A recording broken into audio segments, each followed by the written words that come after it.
Welcome. I'm E.G. Marshall. There are 2 days in the week, said the philosopher, about which and upon which I never worry. One of these is yesterday, and the other, of course, is tomorrow. Yes, what a simple, straightforward life we could lead if all that mattered were today. And if today could stand alone, unfettered by yesterday, and unconscious of tomorrow. I want you to confess. To what, Lieutenant? Murder.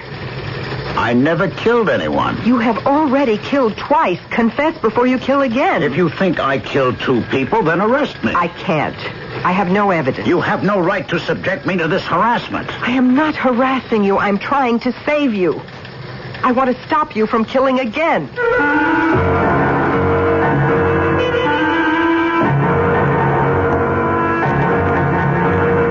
Our mystery drama, The Killer Instinct, was written especially for the Mystery Theater by Sam Dan and stars Terry Keane and Ralph Bell. I'll be back shortly with Act 1.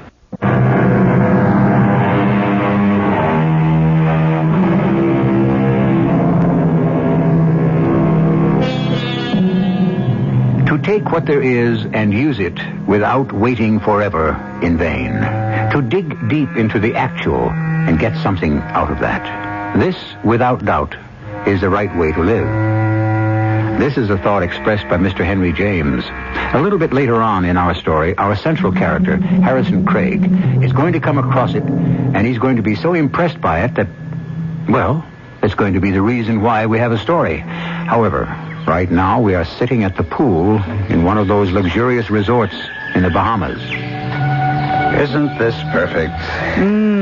Lovely. Later this morning, I would like to... Harrison. Darling. It's another of those troublesome... my pills are in the pocket of my robe. Yes, of course. Don't look so alarmed. It happens regularly enough. Yeah. Thank you. Something to drink? That's fine. Oh, fine. Are you all right? Is it better? Oh, yes. Yes. Now I'm better. Are you sure? See, I'm good as new. Should I call a doctor? What for? I'll tell him what happened, and he'll say you had another seizure. But we know that already, don't we? But you're all right. Of course, I'm all right. It sure looks scary. It feels scary. But the pill takes control right away, and I'm as good as new. The heart goes back to pumping away as if nothing happened. The pills, do you have enough of them? Yes, you can see the vial is full. Well, that's a relief. I don't remember renewing the prescription before we left. Lou checked me out at his office, and he gave me this vial, just to make sure. The pill... No. Better not say it. I know. It's possible that one day it just won't take effect. But why worry about it? You're wonderful, Marlena. Uh-oh. No, I mean that, darling. You're terrific. You must want something. Now, why do you say that? You misjudge me all the time. Do I? Really? Oh, why talk about it? It's such a beautiful day. Yes. Isn't it fantastic? Just lying around in the sun, doing nothing. It certainly is. But tell me something. How do you stand it? What do you mean? You're bored stiff. How can you say that? I know you so well. Darling, that's not fair. But it's true. How can you be satisfied to be alone all the way down here with no one else but me? I love to be alone with you. But a little bit of me goes a long way. I know I'm not enough for you. You know perfectly well you're the only woman in the world for me. You've been unfaithful to me in so many other ways. How many times have you abandoned me for meetings, for golf dates? Well, that was all in the way of business. Business. You know what the problem is? You read too many books. The other side to that coin. It could be that you don't read enough. Well, you get these ideas, these flowery notions. Why did we come down here? To enjoy a vacation. But you're not enjoying it. You're worrying about your customers, your competitors. Shall I tell you why we're here? Please, Marlena. So you can do a selling job on me. Have I said a single word about... You're just waiting for the strategic moment. Darling, the answer is no. You'll only lose every last nickel. Now, Marlena... You're not cut out for business. You're a salesman, and that's where you belong. But, Marlena, the big money is when you... The big money only comes when you have the killer instinct. What killer instinct? It means you'll stop at nothing. You're too nice a guy. I used to be a nice guy. You can't change your essential nature. You're a great salesman, but that's it. You're just not a killer. That's why you should never go into business. Wilfred Sloan is willing to sell me an interest for $50,000. You have a great job with Carruthers. Harrison, there is no way in the world you could ever convince me to let you have that money. Mr. Harrison Craig, there's a telephone call from Mr. Harrison Craig. Oh, they can never let me alone, even when I'm on vacation. Come, darling, you know you love it.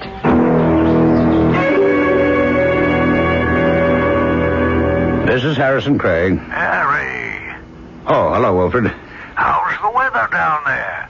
That's not what you called to find out, is it? No. How you doing? Great. I mean with Marlena. There won't be any trouble there, Wilfred. I don't have to tell you. There are a few other people interested. Yes, I know. But I'd rather have you in with me. You'd be bringing in more than just the money. Yeah. And I'm glad you're going to see the daylight on this thing. Now get back to the pool. Bye-bye, partner.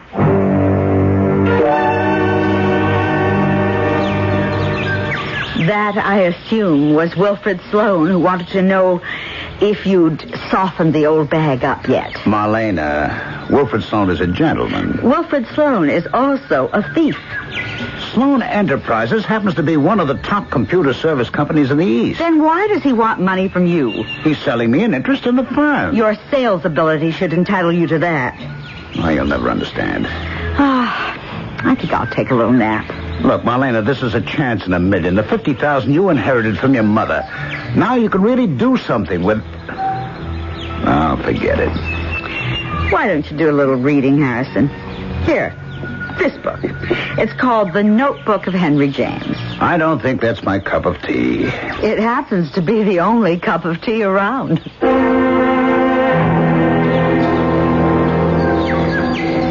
Harrison? I see you're still reading Mr. James. Yeah, I was glancing through it. Why did you underline this? To take what there is and use it without waiting forever in vain? To dig deep into the actual and get something out of that? This, without doubt, is the right way to live. Well, I must have underlined it without thinking. It must have made quite an impression on you. Well, I guess it did. It's a good philosophy. It means act. Yeah, I would agree. It makes a lot of sense. Do the best with what you have. Use it. Don't wait. Dig deep. That's the right way to live.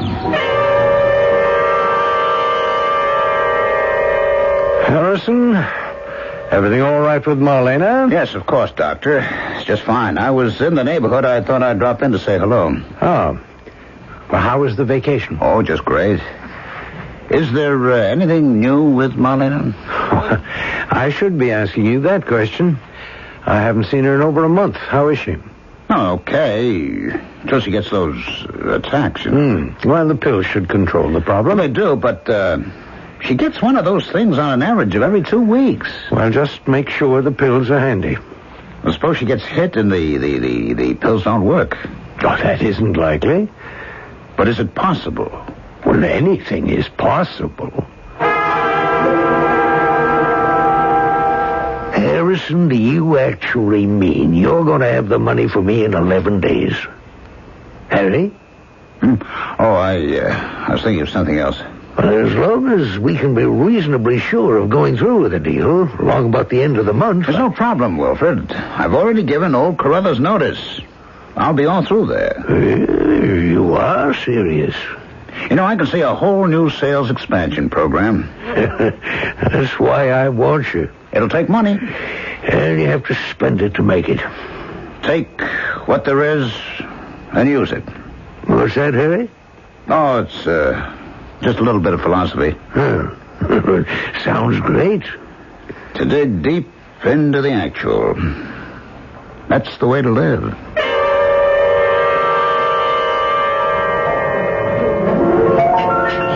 Darling, can we afford this place? Oh, don't worry, Marlene. It's on the expense account. What expense account? The one with the company, remember? I understand you're not with the company any longer. Old Carruthers called me this afternoon, said you'd given notice. Asked me if I couldn't try to drill some sense into you. I was suffocating in that place. Was it wise to quit before you had something else lined up? Well, I thought I could force the issue. What issue? Well, Wilfred Sloan is pressing me. I can't put him off any longer. So I thought if I quit my job, you might change your mind about the money. It would show you I mean business. I see. Marlena, I was suffocating in that place. Were you? You should have consulted me before you quit. I knew what you would say. And I still say it. You'll have to get another job. But with your ability, you shouldn't have any trouble. Even Carruthers wants you back. Marlena. You don't have the killer instinct. It's that simple. Oh. What is it? I'm not sure. It's not another... My handbag. Yes, here it is. Here's the vial with the pills. Good. Let me... No, I can manage. It's all right. There. Oh, that should do it. Thank goodness. Those pills. What a miraculous... Harrison. What is it? I don't understand. The pressure isn't going away. But it's supposed to. Maybe you should take another one. I never had to do that before. I'm scared. Waiter. Somebody, get an ambulance quickly. Harrison, hold me. I can't seem to... I can't seem to... Darling. I'm afraid. This is the one time... The pill just didn't work.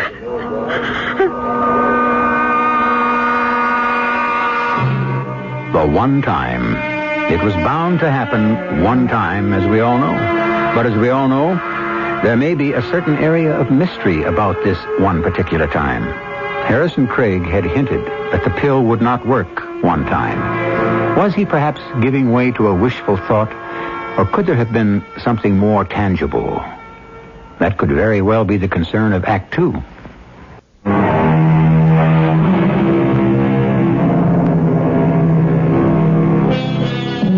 These things happen. People have illnesses that could be quite serious, even fatal. But they manage to keep things under control with certain medications. Until that one time when suddenly nothing works anymore. We are dealing here not with the manufactured mysteries of fiction, but with the greatest of all mysteries, the human body. Lieutenant Barry? Oh, please, come in. Sit down. Thank you. My name is Bardell, Dr. Louis Bardell. I'm a cardiologist. Oh, what can I do for you, Doctor? Well, a patient of mine died of what might be called a massive heart attack. Yes? I performed a post-mortem, and that's how I know. And besides, it was something that could have been expected. Well, what is there that could involve the police? The attack could be controlled by a pill. And? Well, let me tell it this way. She was in a restaurant having dinner with her husband. She had a sudden seizure. She took the pill. I know she took the pill because people there saw it. But this time, it simply didn't work. She died. Yes, Doctor? I'm not satisfied. With what? I think her husband murdered her. That's a serious charge. He'd been after her for money, and she'd been refusing him. On her death, he came into it. He's already invested it. Doctor, none of this constitutes evidence. I'm convinced he caused her death. But how? Well, he could have tampered with the pills. You see, he'd come to my office about a week before. He made sure to ask me if the pills were 100% reliable. I say that he He placed a sugar pill or some other harmless, untraceable substance into the vial she carried with her. Did you find anything of that nature in the vial? No, but he could have removed them, or used another vial, or almost anything. Dr. Bardell, why are you making these charges? The truth? I never liked Harrison Craig. I know he married Marlena for her money. I know in my heart he killed her. And I also know in my heart that I could never prove it. Proof is always what we need. Well, I've come here because I felt I just had to tell this to somebody. And I have. Thank you for your time and your patience, Lieutenant Barry. Wilfred, I have some things to go over with you. Well, now, couldn't it wait till after lunch? It's important, Wilfred. It won't take a minute. There's a sales promotion kit I've put together. We can distribute these But to... That's going to cost money. Well, of course it is. I don't know. Wilfred, when I bought into this outfit, it was with the understanding that we would go ahead with a fully realized sales plan. Well, we've had some recent reverses. We have to pull in our horse. Oh, no. This is the time to go all out. All right. We'll talk about it after lunch.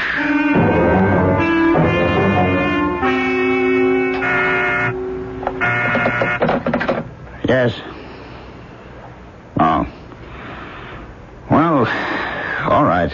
Send him in. This is all I need.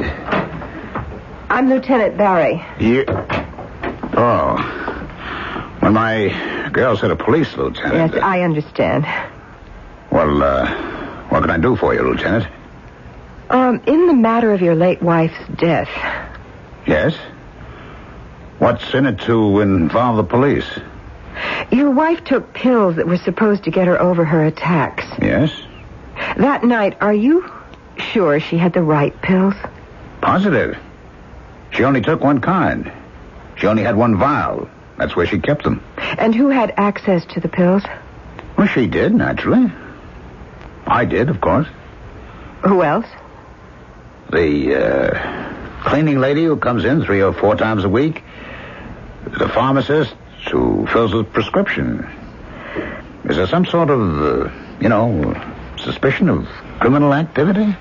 Just routine, Mr. Craig. I can't imagine what that means. I have the right to know why I'm being interviewed. When someone dies under mysterious circumstances, it's routine to question anyone who might benefit by that person's death. Your wife left you a sum of money. That's a matter of record.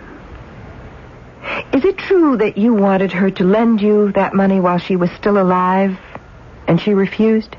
Who told you that? Oh, wait. There's only one person who would know that. Dr. Bardell.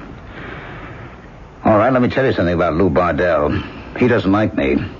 He doesn't? He hates me. Why? Because he thought he was going to marry Marlena before I came along and cut him out. I bet he didn't tell you that, did he? So he's trying to build a case against me, is he? Well, he doesn't have any proof, because there isn't any proof. I'm innocent.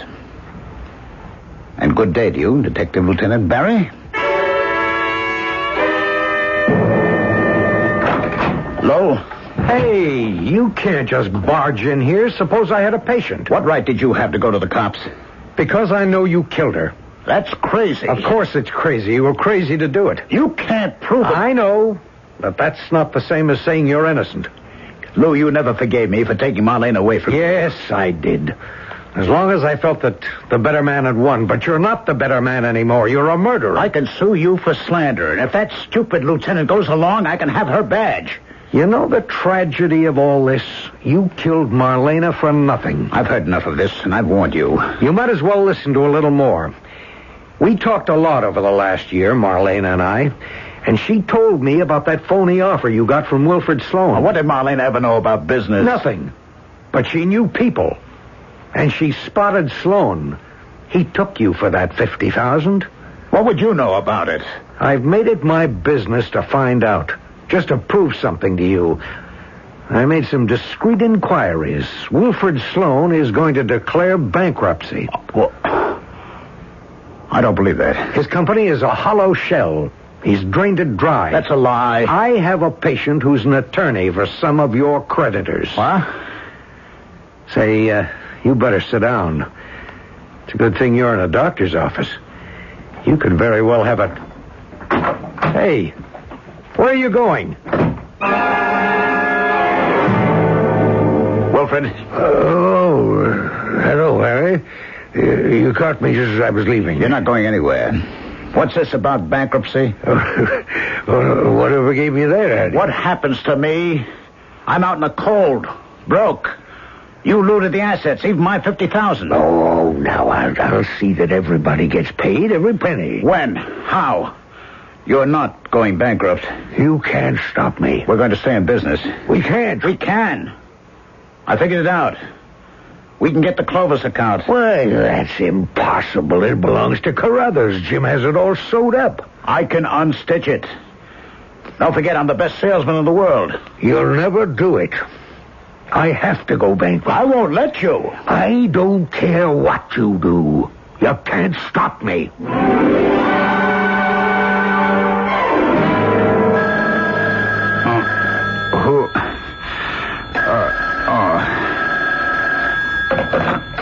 Hello. Mr. Harrison Craig? Yes, this is Mr. Harrison Craig. It's 3 a.m. I'm sorry. This is Detective Lieutenant Barry. Could you come down to police headquarters? Your partner, Mr. Wilfred Sloan, has been found dead.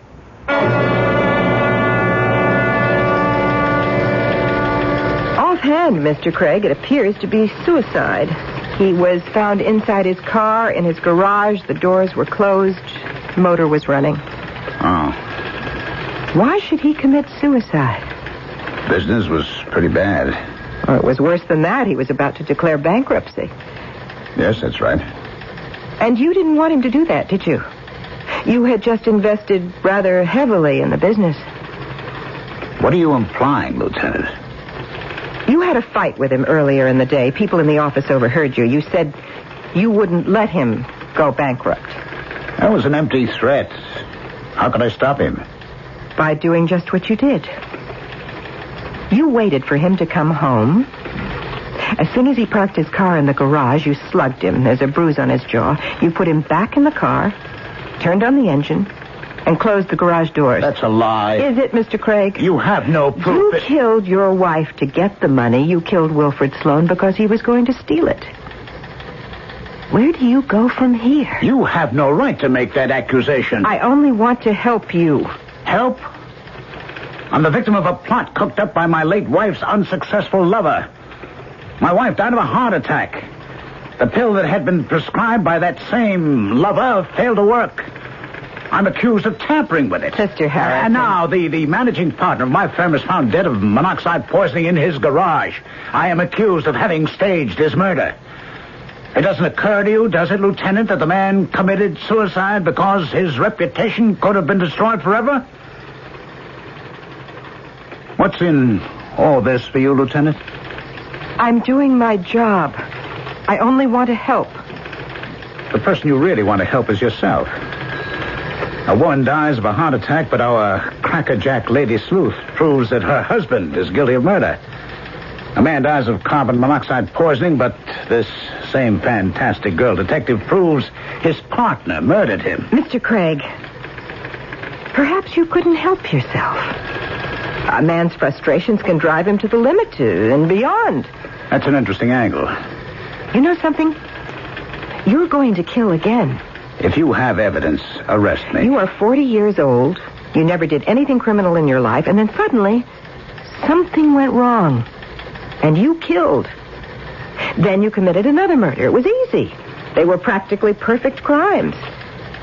You're right. I can't prove it. Then let that be the end of it. I said, you're going to kill again. Again? Well, you've seen how easy it is, and how it seems to solve the problem. Mr. Craig, murder is going to become a way of life with you. Am I required to listen to this? Just remember, you won't get away with the next one. What next one? That That's quite an interesting question. Is there going to be a next one? Who could the victim be? Dr. Lou Bardell, who certainly has been most troublesome. How about the Detective Lieutenant Ruth Brady? A dark horse. Someone is sure to be elected in Act 3. We do seem to have an interesting situation going. Has Harrison Craig been responsible for the deaths of his wife and his business partner? Or is he the victim of coincidence? Or can we say, of highly circumstantial evidence? Sometimes the appearance of guilt can be so overwhelming that no one notices that the facts, if any, are extremely flimsy. It's true that a man is supposed to be innocent until he's proved guilty. But how many times have we convicted people in our minds because our intuition tells us they must be guilty? Miss Stone, I'm dictating a letter, and I want you to take it off the machine immediately. All right. Where was I? And so, to all the creditors... Okay. And so, to all the creditors of Sloan Enterprises, let me assure you that our prospects have never been better. Within a week or two, I expect to announce that we have landed a major account. And once again, we shall begin to show a profit. Confidently yours and my signature. Come in. Good morning, Mr. Craig. Oh, it's you. Well, Lieutenant? I just dropped in to see if we could have a sensible talk. Lieutenant, this can be considered harassment. Then report it. I will. I don't think so. Not if you think it over. You are obviously harassing me. My superior is Captain Daly. The complaint would come to his desk, and he'd call me in and say, "What's this all about?" And I would tell him absolutely everything I know. All of which is pure supposition. Of course. But Captain Daly just might think there's something in it. And then where would you be? Because Daly would put heavy manpower out on it. You can never predict what an all-court press might come up with. Then why don't you tell Daly yourself, I'll make a confession.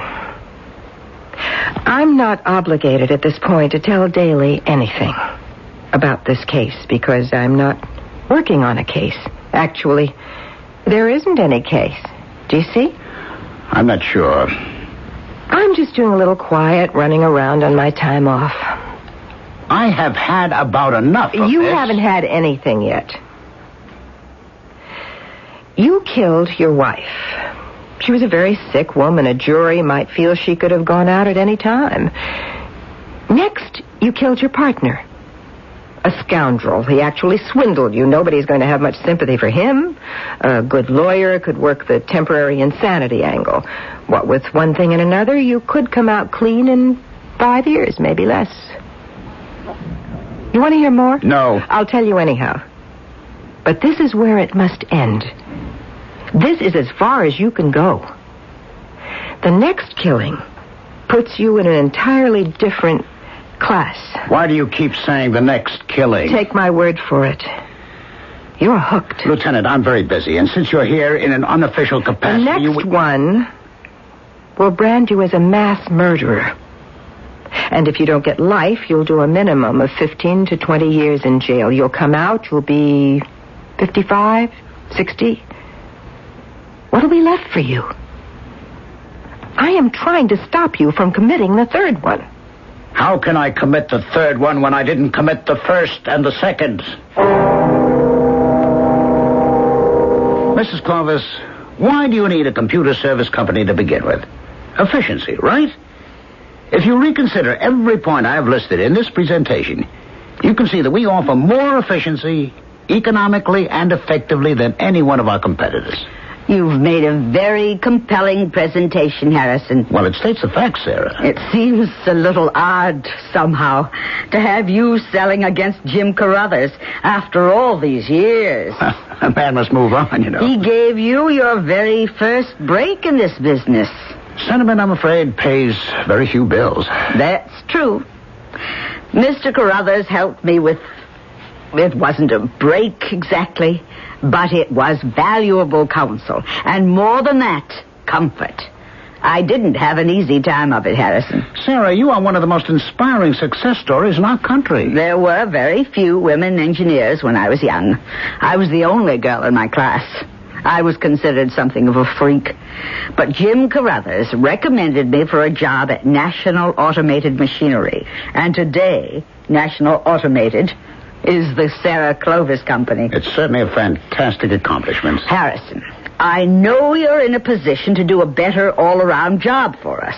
But as long as Jim Carruthers is alive, he has the account.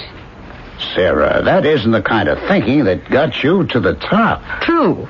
But now that I've arrived there, I can allow myself to think differently. But you can't afford to run a business on sentiment. I agree. But if you don't do something you can't afford every once in a while, you really can't consider yourself a human being.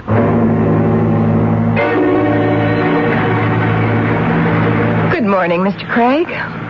Lieutenant Barry, have you been following me? Now, how can you say that? I just happened to be walking down the street. You're wasting your time. How's business? I'm not sure that it's your business.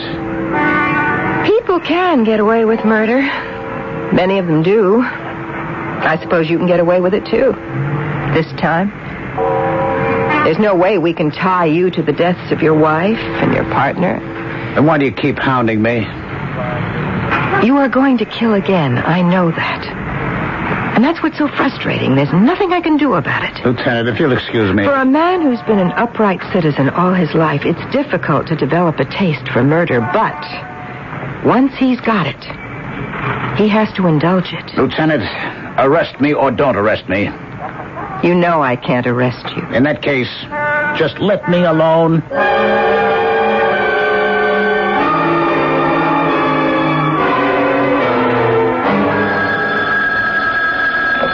Hello? Hello, Harrison. Oh, Mrs. Clovis. I suppose you've heard the news. Yes, it was on the radio. Isn't it just awful? I don't know what to say.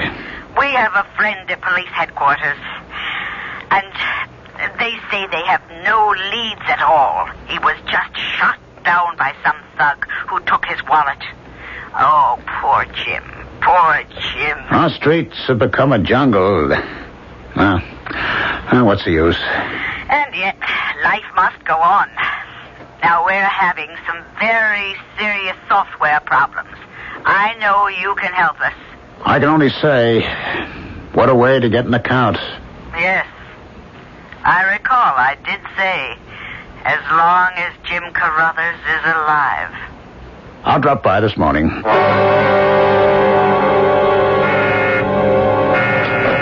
Yes. Oh, no. Well, tell him I'm busy. I'm in a meeting. I went to China. I don't want to see him. Harrison. Look, you can't barge into my office, Why Lou. not? You barged into mine. You may have gone too far. What are you talking about? You killed Jim Carruthers. Get out of here. You killed Jim Carruthers. Get out before I throw you out. You'll hear me out. I happen to know you were working for Jim before you killed Marlena. Carruthers was a very close friend of Sarah Clovis. She was your biggest account when you worked for Carruthers. You thought you could take her account with you when you joined Wilfred Sloan, but you couldn't. How do I know all these things? Marlena told me. And so I killed Jim to get the account, eh? That was the only way. You needed the account in order to survive. And where's the proof? Proof? Well, that'll come in time. Now, question. Is Lieutenant Barry, homicide, aware of the motive you might have? Will she be able to connect you with the murderer as an interested party? One who stands to profit tremendously? I don't think so. Not yet. And so I shall tell her. But not yet. Because once she knows this, she'll be bound to inform her superiors. And you're out of your mind, you know that? I shall present a chain of events that's too strong to dismiss as mere coincidence. The police will break you down. Will you get out of here? But first, I'll break you down myself. You can wonder how long I'll wait before I go to Lieutenant Barry. Wait a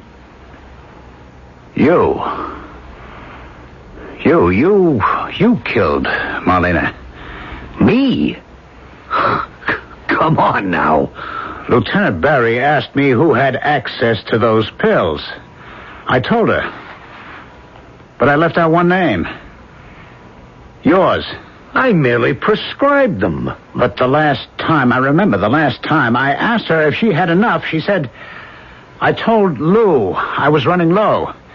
And he said, here, take these. I don't remember that at all. You gave her a vial that had one different pill from those she was taking.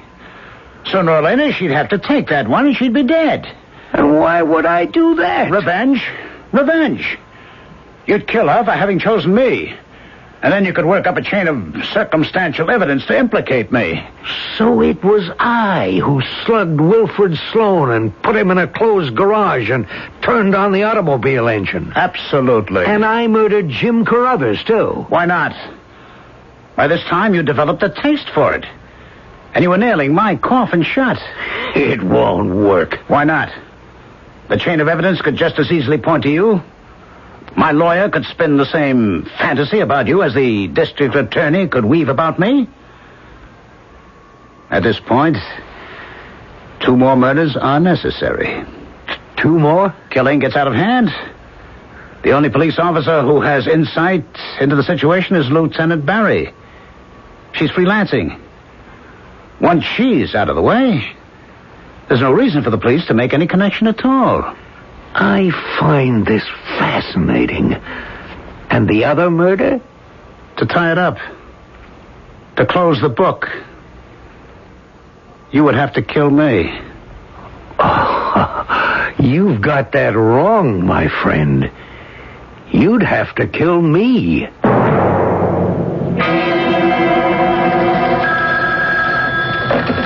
Lieutenant Barry? Do you want information on the Carruthers murder?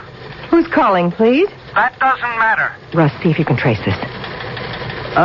What can you tell me? You know where the observation point is near exit 18 on the freeway? Yes. I'll meet you there. Well, why there? I don't want to be seen. I don't want to be known. 11 o'clock tonight. And you have to be alone, or it's no deal. Understand?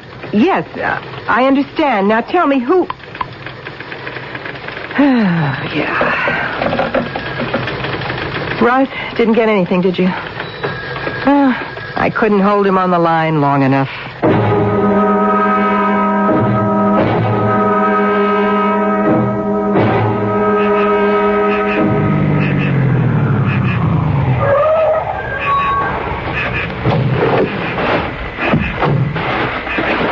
Don't move. Don't turn around. Very slowly. Put up your hands. What? It's you, Dr. Bardell. Yes. I wanted to give you some information. You were also going to shoot me the minute I drove up. You arrived early, but I got here earlier. That isn't true. I was going to tell you about the connection between Jim Carruthers and Harrison Craig. You have to believe that. I'll have absolutely no trouble at all believing it, provided there isn't a gun in your pocket. Of course there's a gun in my pocket, and I have a license for it, too. But the question, Dr. Bardell, is, will ballistics be able to prove that it's the same gun that fired the bullet that killed Jim Carruthers? Russ, Eddie, search him, and bring him in. Mr. Craig, I didn't believe you at first. Harrison, you... Yes, Flo. I guess you just developed that killer appetite. We'll see you downtown, Doctor. Take him away, boys. Mr. Craig, you told me Dr. Bardell would try to kill me. It turns out that you were right. I was wrong about you. I want to apologize. You know, Lieutenant, I read something somebody wrote. Take what there is and use it without waiting forever. I'm trying to do it. But I couldn't. And that's the reason my wife wouldn't give me the money to go into business. She was right when she said, darling, you don't have the killer instinct.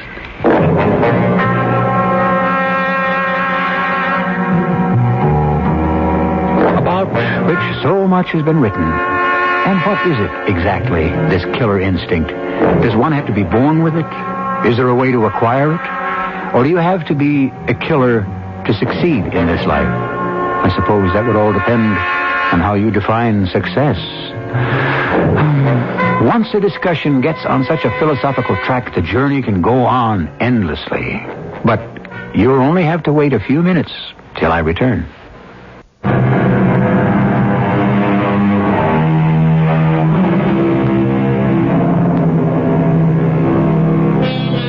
We began our story with a quote from Henry James, which seemed to start our hero off in a certain direction. Actually, he never went there. But had he possessed a certain psyche, he might have gone all the way. Therefore, novelists, philosophers, essayists, dramatists, be advised. The profound words of advice that you give to the world in such profusion are actually read by people who understand them, or misunderstand them, and may be driven to courses of action you never even dreamed of. Our cast included Ralph Bell, Terry Keane, Martha Greenhouse, and Court Benson. The entire production was under the direction of Hyman Brown. This is E.G. Marshall inviting you to return to our Mystery Theater for another adventure in the macabre. Until next time, pleasant dreams.